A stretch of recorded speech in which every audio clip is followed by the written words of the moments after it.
Opisyal at pasaherong harag, usad bagong ang daloy. Tambutso ang usok sa mukha, bawat minuto kumakagat.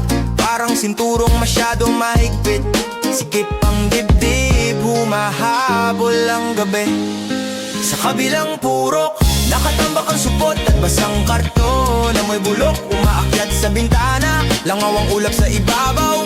May daga sa paanan ng pader, maibis sa bitak ng hagdan. Larawang kumalat sa telepono, sunod-sunod ang mura sa usapan. Nananakit ang ilong, bumabara ang kanal bago bumuhos ang ulan. Yero ang tugtog ng patak, halos sa iyak ng batang di makatulog. Lungsod ng Cebu, gabing dikit ang init sa balat. Sa kanto may ilaw na kumukurap, sa kanal may aninong gumagalaw. At sa sapatos kong basa, kumakapit ang putik pauwi. Sikip ang dibdib.